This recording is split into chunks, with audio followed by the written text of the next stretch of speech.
ఓం శ్రీ పరమాత్మనే నమః. శ్రీ గురుభ్యో నమః. శ్రీమద్భగవద్గీత అథ త్రయోదశోऽధ్యాయः క్షేత్రజ్ఞ విభాగయోగः. క్షేత్రజ్ఞ విభాగయోగం నందు మనము 19, 20, 21 శ్లోకముల యందు కృష్ణ భగవానుడు ప్రకృతి గురించి ఏం చెప్పాడో చూద్దాం. ప్రకృతిం పురుషం చైవ విద్యనాది ఉభావపి వికారాంచ గుణాంచైవ విద్ధి ప్రకృతి సంభవాం.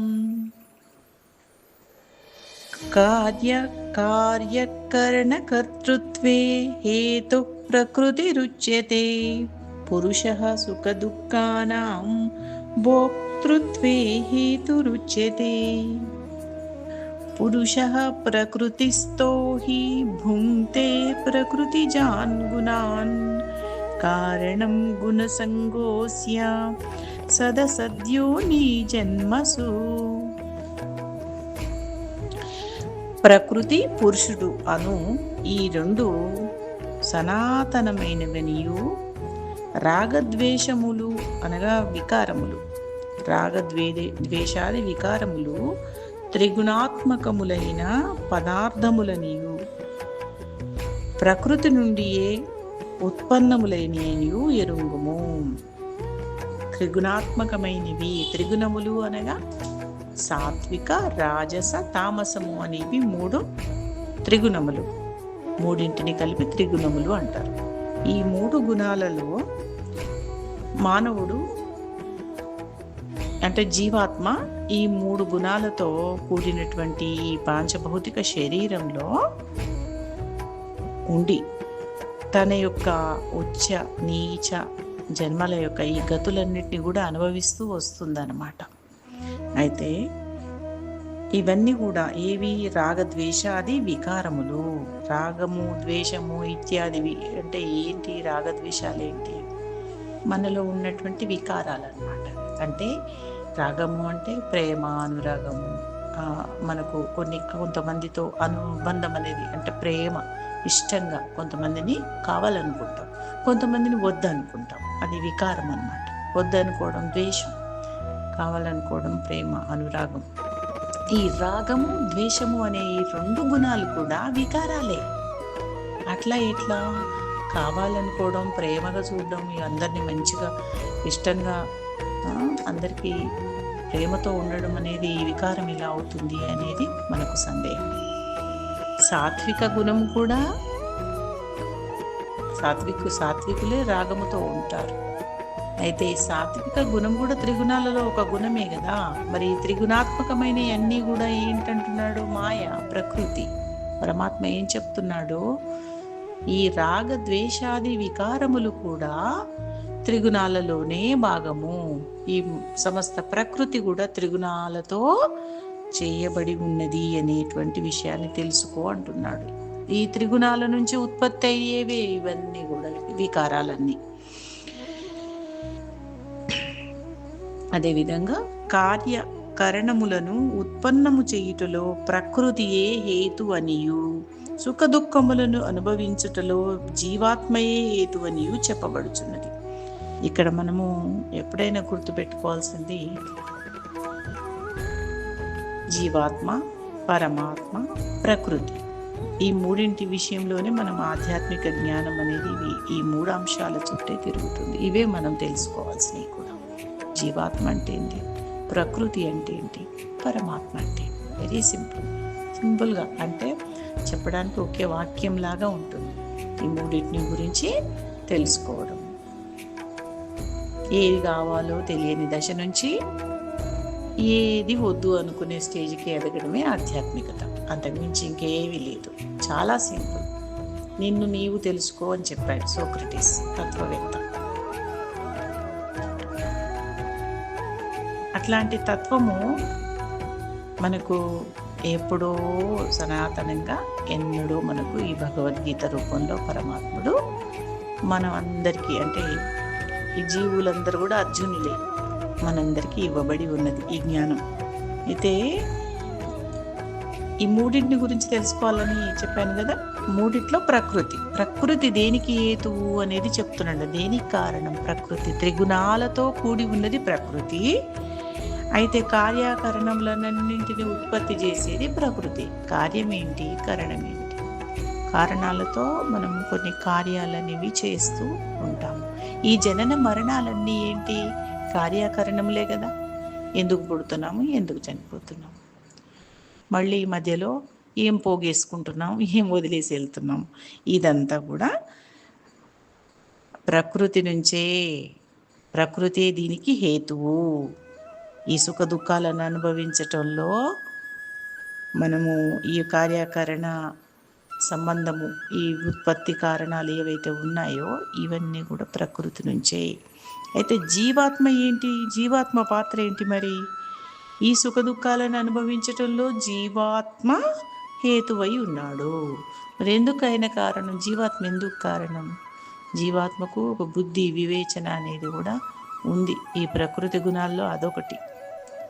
పాంచభౌతిక శరీరంలో ఇంకా మనము ఈ అష్టదా ప్రకృతి అంటాము. అష్టదా ప్రకృతి అంటే పాంచభౌతికము, అంటే ఈ 5తో పాటు మనసు, బుద్ధి, అహంకారం అనేవి ఉన్నాయి.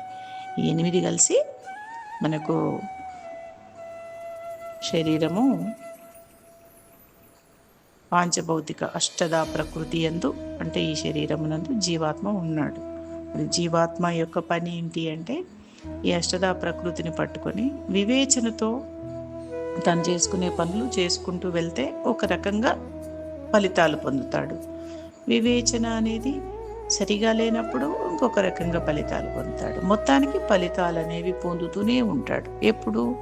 ఈ మూల ప్రకృతిలో ఉన్నంత కాలము, తను పరమాత్మ వైపు మరలనంత కాలము ప్రకృతి గుణములలోనే ఉంటూ వాటి యొక్క ఫలితములను అనుభవిస్తూ, సుఖ దుఃఖాలను అనుభవిస్తూ, మళ్ళీ జనన మరణాలను అనుభవిస్తూ, రాగద్వేషాలతో మెలుగుతూ తను అలా కాలచక్రంలో వస్తూ పోతూనే ఉంటాడు. ఎప్పటి వరకు అంటే చక్రాన్ని పట్టుకున్నంత వరకు అలాగే వస్తూ పోతూ ఉంటాడు. ఎప్పుడైతే చక్రాన్ని ధరించి చక్రాన్ని తిప్పుతున్న వాడెవరో తెలుసుకొని ఆ చక్రధరుణ్ణి గట్టిగా పట్టుకుంటే ఈ ప్రకృతిలో ఉన్నప్పటికీ కూడా మనము చాలా సేఫ్గా ఉంటాం అన్నమాట. సేఫ్గా ఉండడం అంటే పరమాత్మ జ్ఞానాన్ని ఎప్పుడైతే తెలుసుకుంటామో, ఈ యొక్క ప్రకృతి మాయలో ఉన్నప్పటికీ, అష్టదా ప్రకృతిలో జీవాత్మ ఉన్నప్పటికీ తాను పరమాత్మతో అనుసంధానమై ఉంటాడు. కాబట్టి తాను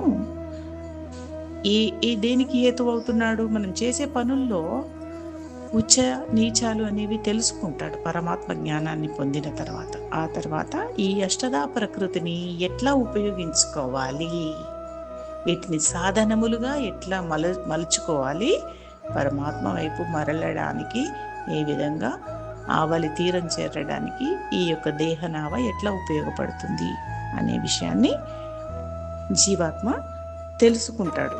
మరి ఇప్పుడు ఇక్కడ చెప్పొచ్చేది ఏంటంటే, ప్రకృతి ఈ త్రిగుణాల ద్వారా కారణం, త్రిగుణాలతో ఉండేటువంటి అంశాలన్నింటికీ ప్రకృతి హేతువైతే, ఈ సుఖ దుఃఖాలు ఈ అనుభవించే వాటికన్నింటిలో కూడా జీవాత్మే హేతువైతున్నాడు.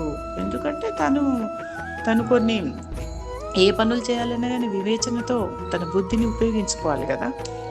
అందుకని తనకు ఆ స్వతంత్రత ఉంది. జీవాత్మ ఈ యొక్క అష్టదా ప్రకృతిని పట్టుకొని ఉన్నప్పుడు దానితో అనుసంధానమై ఆ బుద్ధి రూపేణ నేనే బుద్ధిని అనుకుంటున్నాడు, నేనే మనసు అనుకుంటున్నాడు. ఇంకా మనసు, బుద్ధి, అహంకారము నేనే అంటే ఈ మొత్తం నేనే అనుకుంటాడు అనమాట. ఈ అష్టదా ప్రకృతి అనే ఏదైతే ఈ దేహం ఉందో, దేహం మొత్తం కూడా ఏంటి, మనకు 5 పంచభూతాలతో ఏర్పడ్డది కదా. ఈ దేహంలో ఉన్న ప్రతి అంటే ఇప్పుడు నీరు, అగ్ని, ఆకాశము, వాయువు, భూమి, భూతత్వము, ఈ 5 తత్వాలతో కూడినటువంటి శరీరము, మనసు, బుద్ధి, అహంకారము 8 కూడా మనకు అష్టదా ప్రకృతి అయినట్టయితే, ఈ జీవాత్మ అప్పుడప్పుడు ఏమనుకుంటాడంటే తానే శరీరాన్ని అనుకుంటాడు.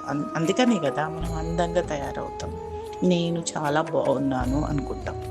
అదేవిధంగా అన్ని అంశాల్లో కూడా నేను అనేటువంటి ఈ అహంకారము అనేటువంటి అంశం మన 8 అహంకారం అనేది కొంత ప్రజ్వరిల్లినప్పుడు ఆ యొక్క జీవాత్మ నేను అనేటువంటి దాంట్లో మునిగిపోయి చాలా యాతన పడుతుంది. నిజానికి ఏంటంటే గొప్పగా చాలా విషయాల్లో తను గౌరవం పొందుతుంది అట్లా భ్రమలో ఉంటుంది, కానీ అది చాలా యాతనలో ఉన్నట్టు అర్థం. అయితే మనసునే నేను అనుకుంటుంది, బుద్ధిని నేను అనుకుంటుంది. బుద్ధిగా తాను మారచ్చు, కానీ ఈ బుద్ధి కూడా ఏంటి? బుద్ధి కర్మానుసారిని. బుద్ధి మనం చేసినటువంటి గత జన్మ కర్మలను బట్టి ఆ బుద్ధి పోతుంది. చూడండి ఎంత అంటే వేలికేస్తే కాలుకు, కాలికేస్తే వేలుకు అన్నట్టుగా ఉంటుంది ఈ యొక్క తత్వము. మరి బుద్ధి కర్మను అనుసరించినప్పుడు మరి ఆ కర్మలు చేయడంలో బుద్ధి పాత్ర ఏంటి? అన్నింటికీ ఆవల అంటే మనము ఈ పశ్చాద ప్రకృతిని ఉపయోగించుకోవడంలో, వివేచనను ఉపయోగించటంలో అందులోనే ఉంటుంది. ఈ యొక్క జీవాత్మ తానే శరీరాన్ని అనే భావన వీడినప్పుడు అంటే ఆ బుద్ధి సహాయంతో మరి కర్మలు బట్టి బుద్ధి ఉంటుంది కదా, అందుకని ఆ పరమాత్మ తత్వంను తెలుసుకుందాము అనేటువంటి ఆలోచన రావడానికి కూడా కొన్ని కర్మలు అనేవి కరిగిపోవాలన్నమాట. అది మనం కష్టాలన్నీ అనుభవిస్తుంటామే, దానికి కారణం అదే. ఎప్పుడైతే సత్సంగం ద్వారా పరమాత్మ దేవుడు అది ఒక సత్కార్యములు చేయాలనే ఆలోచన ఇట్లాంటివి వస్తుంటాయో అప్పుడు వాళ్ళకు కర్మలు దగ్గర పడ్డాయని అర్థం. అంటే సత్కర్మలు చేస్తూ పోవడం వల్ల దుష్కర్మలు కూడా అనుభవించాల్సిందే, తప్పదు. కానీ వీళ్ళకు తట్టుకునే శక్తి వస్తుంది. ఇప్పుడు ఒకరు 1,00,000 రూపాయలు అప్పు చేశారు, మళ్ళీ వాడు ఎక్కువ కష్టపడుతున్నాడు.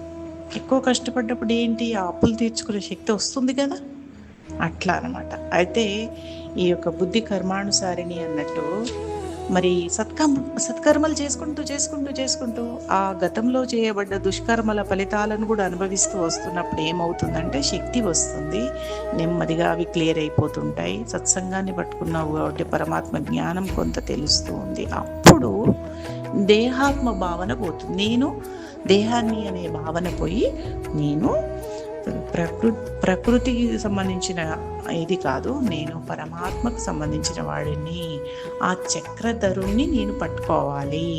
అప్పుడే ఈ జనన మరణ చక్రంలో నుంచి నేను బయటపడి ఆయనతో అనుసంధానమై ఉంటాను అనేటువంటి విషయాన్ని తెలుసుకుంటాడు. అదనమాట. అయితే పురుషుడు ప్రకృతిస్థుడై ప్రకృతి నుండి ఉత్పన్నములైన త్రిగుణాత్మక పదార్థములను అనుభవించును. ఈ గుణసాంగత్యమే జీవాత్మ యొక్క ఉత్తమ అధమ జన్మలకు కారణమవుతుంది. ఇప్పుడే చెప్పుకున్నాం కదా, తాను శరీరాన్ని, తానే బుద్ధిని, తానే మనసును ఇలా తనకు తానుగా భావన చేస్తూ మనిషి ఈ ప్రకృతి నుంచి ఉత్పన్నమయ్యేటువంటి త్రిగుణాత్మక పదార్థాలన్నీ అనుభవిస్తాడు.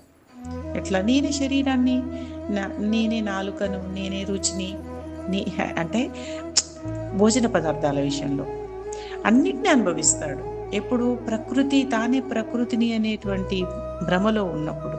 పురుషుడు ప్రకృతిస్థుడై ప్రకృతి నుండి ఉత్పన్నములైన త్రిగుణాత్మక పదార్థాలను అనుభవిస్తాడు అంటున్నాడండి.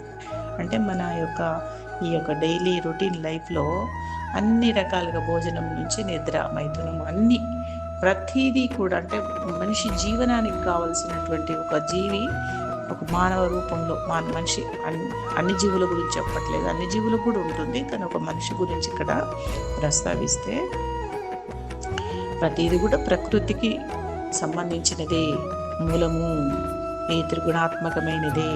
మనము శరీరం నిలబెట్టుకున్నంత కాలము త్రిగుణాలు ఉంటాయి.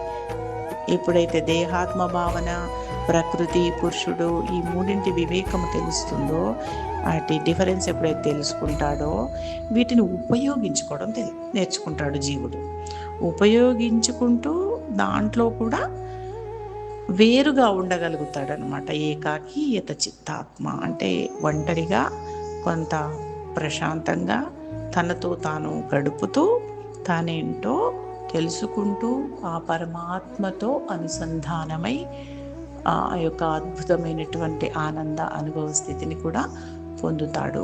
అంతేకాకుండా మళ్ళీ ప్రకృతిలోకి వచ్చేసినప్పుడు ఆ పరమాత్మ జ్ఞానంతో తాను చాలా చక్కటి వివేచనతో శరీరాన్ని లోక కళ్యాణార్థమై తన యొక్క కర్మలను చేయుటకు ఉపయోగిస్తాడు. అది ఇక్కడ పరమాత్మ ఈ 3 శ్లోకాల్లో చక్కగా ఈ గుణసాంగత్యము, జీవాత్మ యొక్క ఉత్తమ అధమ జన్మలకు కారణం ఏంటనేది చెప్తున్నాడు. ఉత్తమ అధమ జన్మలు కూడా అదే, మరి కర్మలు చేస్తూ పోవడమే. సత్కర్మలు చేయాలంటే సత్సంగం దొరకాలి. సత్సంగం దొరకాలంటే నీకు అదృష్టం ఉండాలి. అంటే నీ కర్మల యొక్క ప్రభావం తీవ్రత తగ్గుతున్నప్పుడే సత్సంగంని నువ్వు పట్టుకోగలుగుతావు. సత్సంగం నీ చుట్టూ ఉండదంటే ఎప్పుడూ ఉంటుంది, పక్కనే ఉంటారు. ఇప్పుడు ఒక ఫ్యామిలీలో నలుగురు లేదా 5 ఉన్నారు. అందులో ఒకరు మిగతా వాళ్ళకు మంచి విషయాలు చెప్తారు, కానీ ఎక్కదు. ఎందుకు ఎక్కదు అంటే వాళ్ళ యొక్క దుష్కర్మల ప్రభావము, ఆ ఫలితాలు వాళ్ళకి అటువైపే లాగుతుందన్నమాట. వాళ్ళకు ఆ తీవ్రత అనేది అట్లా ఉంటుంది. కాబట్టి వాళ్ళు చేసే కర్మల పరిస్థితి కూడా ఎట్లా ఉంటుందంటే అలాంటి కర్మలే చేస్తుంటారు. అలాంటి ఫలితాలను అనుభవిస్తూ అలాంటి కర్మలు అంటే కొంచెం సత్కర్మలు, కొంచెము ఈ సత్సంగము అనే భావన తెచ్చుకొని ఇదేదో బాగుంది అంటే, ఇప్పుడు 1,00,000 అప్పు ఉంటే తీర్పడానికి ఇంకొక పని ఈ పని చెప్తాను, ఇది చెయ్యి బాబు అని ఆఫర్ ఇచ్చినప్పుడు కూడా చేయకుండా బద్ధకంగా ఉండడం అన్నమాట. ఇది ఎప్పుడైతే అప్పు తీర్చుకోవాలి, నేను క్లీన్ చిట్గా ఉండాలి అని ఎప్పుడైతే అనిపిస్తుందో అప్పుడు ఏం చేస్తాడు, ఉన్న సమయాన్ని, వేస్ట్ సమయాన్ని వదిలేస్తాడు. ఏదైతే అనవసర పనులు చేస్తుండో దాన్ని వదిలేసుకొని ఆ టైంలో డబ్బులు వచ్చే పని చేసుకొని కొంచెం డబ్బు సంపాదించి ఆ అప్పు తీర్చుకుంటాడు. అట్లాగే వృధా సమయాన్ని తను ప్లాన్ చేసుకోవడంతో పాటు వృధాగా నిద్రపోతుంటాడు. ఆ నిద్ర సమయాన్ని కూడా తను క్యాలిక్యులేట్ చేసుకొని డబ్బు సంపాదించుకుంటాడు. అదేవిధంగా అనవసరమైనవి కొన్ని ఉంటాయి తనకు వ్యాపకాలు, ఏవైనా అయి ఉండొచ్చు. నిద్ర అనే కాదు, అది ఉపయోగం కూడా ఉండొచ్చు. కానీ ఇప్పుడు తనకు అర్జెంట్ ఏంటి, తనకు ఆ అప్పు తీర్చుకోవడం. కాబట్టి అంత ఇంపార్టెంట్ కాని పనులను కూడా వదులుకొని ఇటువైపు వస్తాడు. చూడండి, అంటే ఇటువైపు వచ్చి ఏం చేస్తాడు, తనకు అర్జెంట్ ఇంపార్టెంట్ ఏదైతే ప్రయారిటీ అనుకుంటాడో దాన్ని పూర్తి చేసుకొని ఆ యొక్క అప్పును క్లీన్ చేసుకొని తను ప్రశాంతంగా ఉంటాడు. అంటే ఇక్కడ అప్పు అంటే మన గత జన్మ కర్మల యొక్క మూట. వాటిని ఎట్లా తీర్చేసుకోవాలి అంటే మన కర్మలన్నీ వేరే వాళ్ళకు పనిచేస్తాము రండి అంటే ఎవడు రాడు. అవి వేరే వాళ్ళు అనుభవించడానికి కూడా లేదు. ఒకవేళ మంచి కర్మల ఫలితాలు మనము ఇచ్చేస్తామంటే వస్తారు. అలాగే దుష్కర్మల ఫలితాలు, నీకు ఒక దెబ్బ తగిలేది ఉంది, నా బదులు నువ్వు తగిలించుకో అంటే ఎవరు తగిలించుకోరు. ఎందుకు తగిలించుకుంటారు? కాకపోతే తగిలిన వాడికి ఇంకా కొంచెం నొప్పి వచ్చేలాగా బాధ పెట్టి మాటలు మాట్లాడమంటే చక్కగా మాట్లాడతారు. అది ప్రకృతి గుణం, ప్రకృతి నుండి వచ్చినటువంటి ఈ త్రిగుణాలలో భాగం కాబట్టి అట్లే మాట్లాడతారు మనుషులు, బుద్ధిని ఉపయోగించకుండా. కాబట్టి బుద్ధిని ఉపయోగించాలి అనేది ఇక్కడ పరమాత్మ చెప్తున్నాడు. మరి ఉత్తమ అధమ జన్మలకు సంబంధించినటువంటి జ్ఞానాన్ని కూడా మన కర్మలే డిసైడ్ చేస్తాయని చెప్పడం జరిగింది. ఓం శ్రీ గురుభ్యో నమః. ఈ యొక్క వాక్కును ప్రసాదించిన ఆ యొక్క పరమాత్మకు కృతజ్ఞతలు. ఓం తత్సత్.